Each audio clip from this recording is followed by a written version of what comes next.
ไม่เจอกันนานนมโตขึ้นเป็นกองโอ้และน้องเอ๋ยที่รักฉันเองก็เคยแอบจดแอบจำเมื่อตอนเรานั้นยังอยู่ม.ปลาย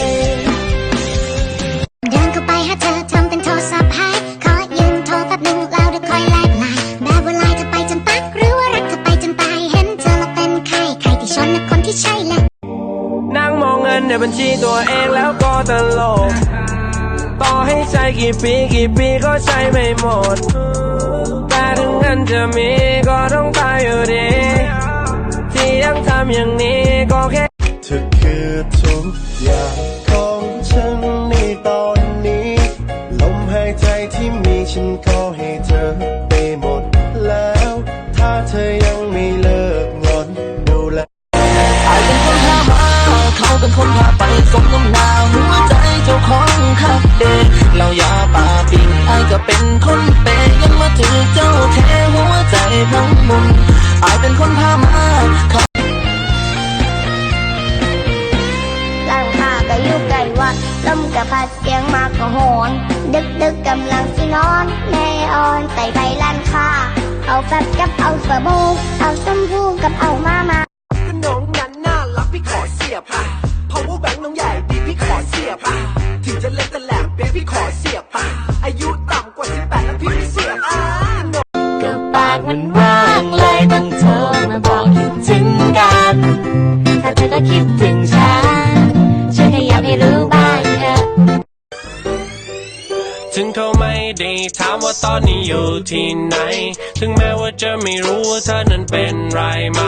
ถึงเขาทิ้งมาถึงแม้น้ำตารินไหลถึงแม้ว่าเมาเท่าไรแต่เธอต้องกลับให้เดินเข้าไปหาเธอทำเป็นโทรศัพท์ให้ขอยืมโทรแป๊บนึงแล้วเดี๋ยวคอยแลกไลน์แบบว่าไลน์เธอไปจนปักหรือว่ารักเธอไปจนตายเห็นเธอแล้วเป็นใครที่ชนนะคนที่ใช่แหละคิดเธอทำหัวใจผมละลายคายมันผิดเธอใจแล้วมันทำหัวใจจะไหวผมฝันว่าลอยไปไกลแล้วต้องเธอนั้นจมพิษแต่มันไม่ง่ายเหมือนคนคิดเอ็นดูหนูรู้ไหมอยากดึงเมื่อกอดไว้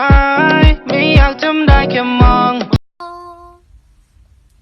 เป็นตาหักปานนี่ให้เคอรี่มาส่งได้บ่สั่งซื้อใส่หนอยี่ห้ออีหยังเป็นตาสั่งเอาหายผู้สั่งแต่วันอะไรฉันมันก็เมายังมาจะทำอะไรกับใครที่ไหนก็ไม่เคยโทรไปหาไม่เคยทำให้สบายใจตั้งแต่เราได้กันมาชาเย็นและเย็นชาผิดนัดผิดเวลาบ่อยๆติดเพื่อน1,000ละวันจะกลับบ้านก็ดึกดื่นแล้วปล่อยไปบนฟ้าไปบอกเธอได้ไหมว่าผู้ชายคนนี้มันคิดถึงแทบไม่ไหวนอนไม่หลับเลยก็คนมันอยากเจอไอ้มีสิ่งอยู่ก็ฝากดาวบนฟ้าไปบอกทั้งตีทั้งร้องห้องใส่จนได้บานอยากไล่เอิ้นต่อยเอิ้นดาหาแรงเถื่อกระโยนสักกระเบือมาแถมย่องว่าบักนักดนตรีใหญ่พ่อแม่ให้มากก็งามให้ซ้ำดีแหละI'm a trippin' look at you ขอเต้นเธอจำผู้ชายทำตัวไม่ถูกสะดุดสายตาอยู่ไม่ใช่เต้นท่านบอกจริงจังสิว่ามาหาสแตกอีหยังเมื่อว่าดีจังสีจังสันสุดท้ายก็จริงเอาไปเอาผู้ใหม่ท่านบอกจริงจังอย่าไป Sweet to what ละอะละแต่อะเธออะฮะว่าตาชิงโอเฮ้เธอนั้นเป็นลูกบ่าวบ้านไหน